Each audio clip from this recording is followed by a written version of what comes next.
이에 예수께서 제자들에게 이르시되 누구든지 나를 따라오려거든 자기를 부인하고 자기 십자가를 지고 나를 따를 것이니라. 누구든지 제 목숨을 구원하고자 하면 잃을 것이요 누구든지 나를 위하여 제 목숨을 잃으면 찾으리라. 사람이 만일 온 천하를 얻고도 제 목숨을 잃으면 무엇이 유익하리요?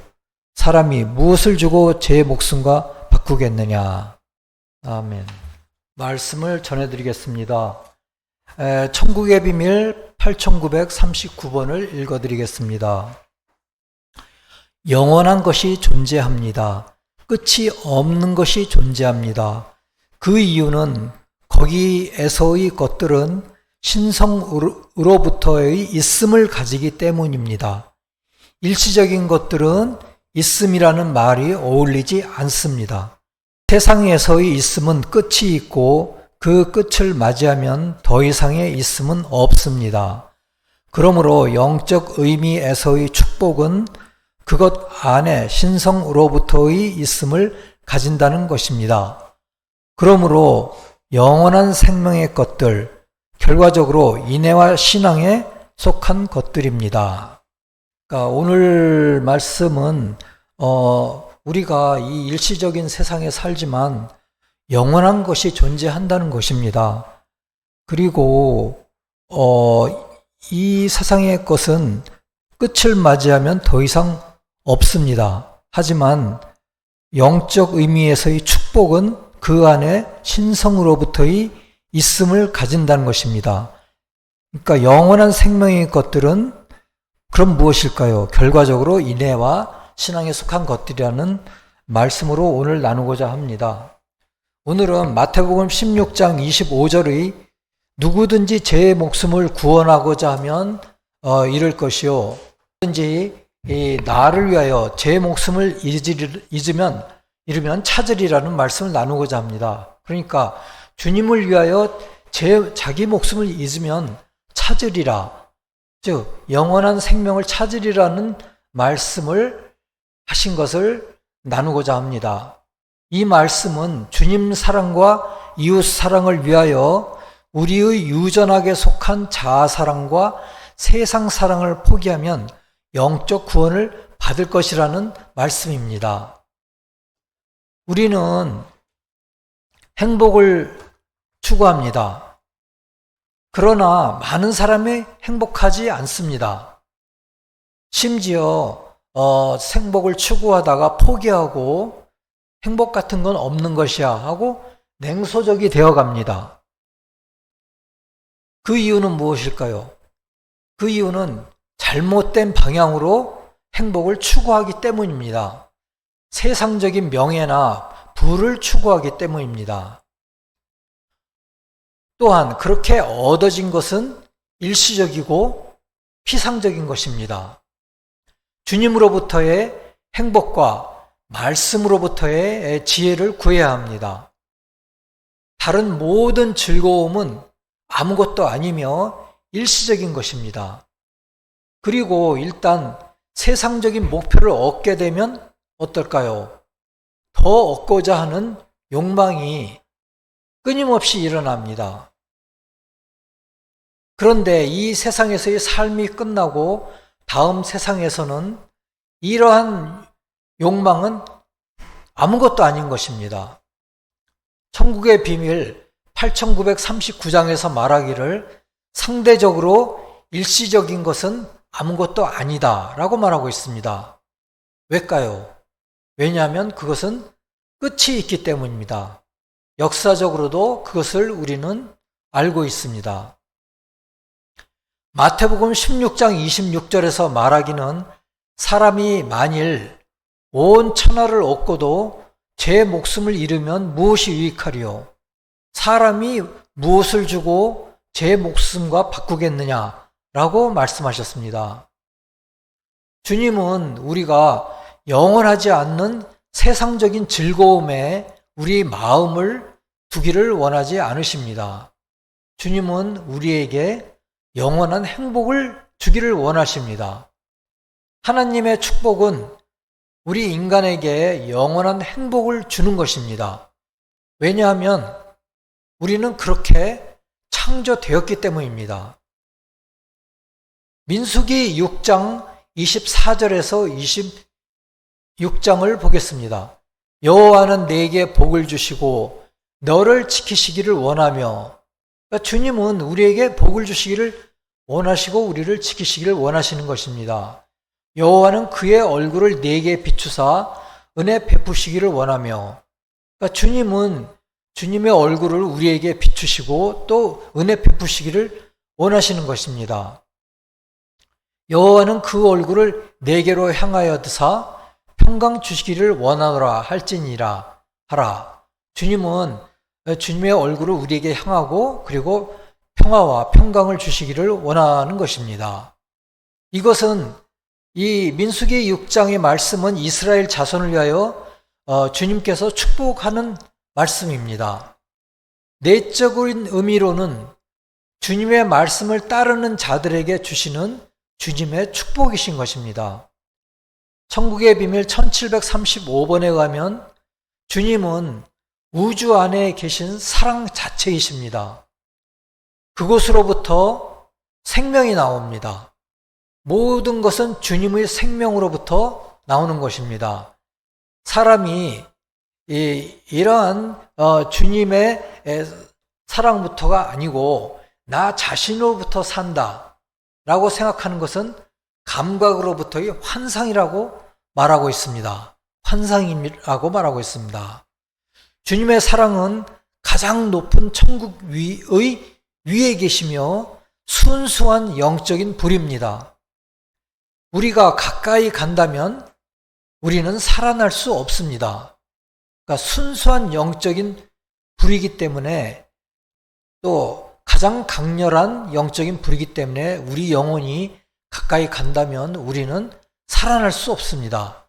그래서 주님은 조절하여 우리에게 하나님의 사랑과 지혜를 내려주시는 것입니다. 즉 천국의 영적인 대기에 의해 조정이 되어서 하나님의 사랑과 지혜는 우리에게 내려오는 것입니다. 이것은 마치 자연계의 태양의 빛과 열이 조정되어서 우리에게 내려오는 것과 같습니다. 주님으로부터 내려오는 사랑은 태양으로부터 내려오는 볕에 비교될 수 있고, 진리는 태양으로부터 내려오는 빛에 비유될 수 있습니다. 사랑과 진리는 우리 마음 속에 내려오는, 우리 영혼 속에 내려오는 영계의 태양으로부터 내려오는 볕과 빛인 것입니다. 이것은 세상적인 즐거움만을 추구하는 사람들은 알 수 없는 행복의 원천인 것입니다. 주님이 내게 얼굴을 비추어서 은혜를 베푸실 때 우리는 절대 그치지 않는 행복을 경험하게 되는 것입니다. 우리가 이 세상에서 감각적인 즐거움 안에 산다 하더라도 이웃을 향한 인애의 삶을 살고 주님의 말씀에 마음의 문을 열고 산다면 이 다음에 우리가 이 세상을 뒤로하고 떠날 때 영원한 행복의 하나님의 축복에 충분히 들어가게 될 것입니다. 우리가 이 세상에 태어난 목적은 바로 이러한 하나님의 축복을 받아들이기 위해서 태어나는 것입니다. 우리가 주님께 마음의 문을 열고 주님의 영적인 열과 빛을 받아들이면 영원한 행복의 축복이 우리를 기다리는 것입니다. 한 일화를 소개시켜 드리겠습니다. 알렉산더 대왕은 누구일까요? 그분은 기원전 356년에서 기원전 323년까지 계셨던 분인데 마케도니아의 왕이자 역사상 가장 위대한 정복자들 중에 한 명입니다. 동서양을 잇는 거대한 제국을 건설하였습니다. 그런데 그 시대에 디오게네스라는 분이 계십니다. 디오게네스는 기원전 4세기에 고대 그리스의 철학자 키니코스 학파의 대표적인 인물입니다. 그 학파는 물질과 권위와 관습을 모두 거부하며 극단적으로 소박하고 자족적인 삶을 살았던 학파입니다. 그 중에 한 분이 디오게네스입니다. 대표적인 인물인 것입니다. 그런데 알렉산더 대왕은 코린토스를 방문한 중에 당대의 유명한 철학자 디오게네스의 소문을 듣고 그를 직접 만나러 갔습니다. 디오게네스는 햇빛에 쬐며 평소처럼 거리에 누워 있었습니다. 그러니까 거리에 누워서 햇볕을 쬐고 있었죠. 그리고 그분은 궁전도 없고 집도 없이 살았던 그는 때로는 큰 항아리에 살기도 했다고 전해집니다. 이렇게 그 당시에 햇볕을 쬐며 거리에 누워 있었습니다. 그런데 알렉산더 대왕은 그를 보고 감탄하며 이렇게 말했습니다. 나는 위대한 왕 알렉산더요. 소원이 있다면 무엇이든 말하라. 그때 디오게네스는 말하기를 비켜주시오. 내 햇빛을 가리지 마시오. 그러니까 햇빛을 쐬고 있는데 그 햇빛을 등지고 가린 것입니다. 그래서 이 말에 놀란 알렉산더는 그러니까 아주 그 무료인 이 햇빛을 가린 이것만을 비껴달라. 이것만 햇빛만을 쬐게 해달라는 거를 이야기한 것에 굉장히 놀랐습니다. 그리고 한동안 침묵하였습니다. 그런 다음에 주변 사람들에게 말했습니다. 내가 알렉산더가 아니었다면 디오게네스가 되고 싶었을 것이다. 그러니까 알렉산더 왕은 어떻게 하다가 알렉산더 왕이 되었지만 그렇게 되지 않았다면 나는 디오게네스처럼 되고 싶었을 것이다 라고 말했습니다. 알렉산더는 세상을 정복했지만 디오게네스는 자기 자신을 정복했습니다. 진정한 왕은 세상을 지배하는 자가 아니라 자기 자신 안에 있는 욕망을 초월한 자라는 메시지가 담겨 있습니다. 즉 자기 자신의 욕망을 초월하는 것이 진정한 왕인 것입니다. 진정한 위대한 자인 것입니다. 디오게네스는 아마도 영적인 빛과 볕에 대해서 알고 있었고 이것을 알렉산더 대왕에게도 가르쳐 주려고 했던 것 아닌가 그렇게 생각이 됩니다. 알렉산더 대왕이 세운 마케도니아 왕국은 어떻게 되었을까요? 이 세상에는 영원한 것이 없다고 하였지 않습니까? 그런데 그 왕국은 약 200년 정도 지나서 기원전 186년에 로마에 의해 멸망되어 로마의 속주가 되었습니다. 그러나 주님의 나라는 영원한 것입니다. 참된 기독교 791항에 나와 있는 것처럼 그의 나라는 영원한 것입니다. 우리는 지난 1950년 전쟁 후에 어땠죠? 53년에 휴전을 한 이후에 생존을 위하여 하루하루 힘들게 살았습니다. 마을에 텔레비전이 딱 한 대만 있었습니다.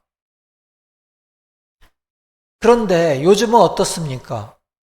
손 안의 스마트폰에서 모든 것을 볼 수가 있습니다.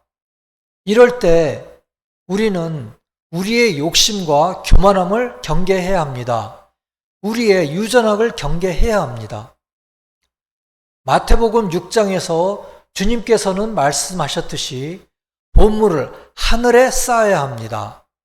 하나님과 재물을 겸하여 섬기지 말아야 합니다. 우리는 먼저 주님의 나라와 주님의 의를 구해야 합니다. 그렇다면 우리의 욕심은, 우리의 유전학은 어떤 속성이 있을까요? 우리의 욕심은 예를 들어서 아파트 평수를 더욱더 늘리려고 합니다. 그리고 급기야는 펜트하우스까지 가려고 합니다. 거기까지 가라고 우리의 안에 있는 욕심은 충동질합니다. 더더군다나 외제차 한 대를 어떻게 구입하여서 큰 기쁨에 쌓입니다. 그러나 시간이 지나면은 2대가 되고 3대가 되고 4대가 되고 10대까지 구입하라고 우리의 욕심은 충동질합니다. 더욱더 세상의 재물을 쌓으라고 합니다. 만족이 없습니다. 그리고 우리의 돈을 어디다 맡겨가지고 이자를 가장 많이 주는 곳을 검색을 합니다. 그리하여 아주 많이 준다는 곳에 전 재산을 넣으라고, 또 우리의 욕심은 충동질하고, 또 우리의 그 욕구에 동반하여 또 상대방은 충동질합니다. 그리하여 조금 더 나은 이자를 얻고자 전 재산을 잃기도 합니다. 그러나 주님은 누가복음 12장에서 말씀하십니다. 어느 부자는 곡식을 쌓아둘 곳이 없자 큰 창고를 지으려고 합니다. 그리고 19절에서처럼 내가 내가 내 영혼에게 이르되, 이거는 이제 그 부자가 얘기하는 겁니다. 영혼아, 여러 해 쓸 물건을 많이 쌓아두었으니 평안히 먹고 쉬고 마시고 즐거워하자. 이것이 부자의 목적입니다. 그러나 하나님은 이르시되, 주님은 이르시되, 어리석은 자여, 오늘 밤에 네 영혼을 도로 찾으리니 그러면 내 준비한 것이 누구의 것이 되겠느냐 하셨으니, 자기를 위하여 재물을 쌓아두고 하나님께 대하여 부여하지 못한 자가 이와 같으니라 하셨습니다. 그래서 우리는 하나님에 대하여 우리의 영원한 생명을 위하여 부여한 자가 되고 보물을 하늘에 쌓는 자들이 되어야 하겠습니다. 그래서 명예나 부나 그 모든 것들은 일시적인 것입니다. 또 권력도, 또 마케도니아 왕국 같은 큰 왕국도 일시적인 것입니다. 오히려 우리는 하나님에 대해서 공부를 하고, 하나님에 대해서, 또 하나님의 주시는 지혜에 대해서, 또 그 사랑에 대해서 부여한 자가 되고 우리의 보물을 하늘에 쌓는 자가 되어야 하겠습니다. 그렇다면 자기 목숨을 버리라는 말은 무슨 말일까요? 그것은 자기의 생명을 경시하라는 말이 아닙니다. 이것은 자아사랑과 세상사랑을 버리라는 말입니다. 우리가 가진 것들로 우리 이웃이 세상적인 고난을 극복하고 세상사랑에서 영적인 생명에 초점을 맞출 수 있도록 인도한다면 유용한 일인 것입니다. 그러니까 우리의 그 목숨을 버리고 우리가 가진 모든 것들을 버리라는 말이 아니고요. 우리의 목숨과 우리가 가진 것들로 우리의 이웃이 영적인 생명에 또 나아갈 수 있도록 우리가 도와주고 지원해주고 한다면 그것은 아주 유용한 일인 것입니다. 그러니까 자기가 가진 것들을 이러한 이웃의 인애와 믿음에 동원한다면 그것이 바로 주님을 위하여 자기 목숨을 버리는 것입니다. 자기의 유전학과 욕심을 버리고 오히려 주님의 의를 위하여 사용한다면 그것은 주님을 위하여 자기 목숨을 버리는 것입니다. 우리는 주님의 전적인 도움이 없으면 자신의 욕심과 유전학을 통제하기 어렵습니다. 우리 자신의 깊은 욕심과 유전학은 굉장히 큽니다. 그것을 우리가 극복하기는 굉장히 어렵습니다. 주님의 전적인 도움이 있어야만 하는 것입니다. 예를 들어서 로또에 당첨되는 상당히 많은 사람이 불행하게 되는 것을 봅니다. 영적인 생명을 잃어버리고 목숨을 잃는 자가 되는 것을 곧잘 보게 됩니다. 여러분도 혹시라도 로또를 사게 되면 오히려 당첨되지 않게 해달라는 마음을 가져야 합니다. 저도 한 번은 우연히 누군가가 번호를 이메일을 통하여 알려주었어요. 그랬는데 안 샀습니다. 그 번호대로 안 샀는데 그 번호가 1등 당첨 번호였습니다. 그래서 저는 처음에는 굉장히 애타게 생각했는데 그 다음에 저는 생각하기를 큰일 날 뻔했다, 다행이다 라고 생각하였습니다. 제가 그 큰 돈을 갖게 되면 저의 유전학을 제가 과연 그 강력한 유전학과 욕심을 극복할 수 있었을까? 그게 의문이 들었습니다. 오히려 우리가 복권을 사면서 준 그 돈이 복지기금이 되어서 가난한 사람들을 돕는 데 쓰이기를 원하는 마음을 가져야 합니다. 새 교회의 교인들은 모든 교회의 허파 심장 역할을 해야 합니다. 그래서 주님은 여호수아 13장 14절에서 말씀하셨습니다. 오직 레위 지파에게는 여호수아가 기업으로 준 것이 없었으니 이는 그에게 말씀하신 것 같이 이스라엘의 하나님 여호와께 드리는 화제물이 그들의 기업이 되었음이더라 하셨습니다. 레위 지파는 영적인 역할을 하는 제사장과 성막 봉사자로 일하는 지파입니다. 이 지파에는 토지 분배의 대상이 되지 않아 기업을 주지 않고 하나님, 주님만이 기업이 되게 섭리하셨습니다. 우리 새교회의 성도님들은 허파 심장의 역할을 하는 교인들입니다. 그것은 어떤 면에서 보면은 이 제사장과 성막 봉사자의 상징적인 의미를 가지고 있습니다. 새 교회는 가난한 교회가 아니고 주님만이 기업이 되는 교회라고 생각됩니다. 우리는 각종 광고 및 사회적인 문화가 사치를 조장합니다. 그것이 행복의 궁극적인 목표인 것처럼 상업적으로 조장합니다. 그러나 우리가 필요 이상의 사치에 소비하는 재원이 제3세대 국가의 사람들에게는 생존을 해결하고 질병의 치료에 쓰일 수 있다는 것을 생각해야 합니다. 알아야 합니다. 우리가 다른 사람을 도울 때는 그 용도에 대해 물론 한 번은 신중하게 생각해야 합니다. 그리고 결정이 되면 자연적으로 영적으로 도와주고 기여할 때 우리는 유용성의 삶을 사는 것입니다. 우리의 욕심을 극복하고 영적인 삶에 초점을 맞추어 주님의 나라와 주님의 의를 구할 때 바로 그것이 주님을 위하여 자기 목숨을 버리는 자가 되어 주님을 따르는 자가 되는 것입니다. 그리하여 영생을 얻는 자가 되는 것입니다. 주님은 말씀하셨습니다. 사람이 만일 온 천하를 얻고도 제 목숨을 잃으면 무엇이 유익하리요? 사람이 무엇을 주고 제 목숨과 바꾸겠느냐? 말씀하셨습니다. 아멘.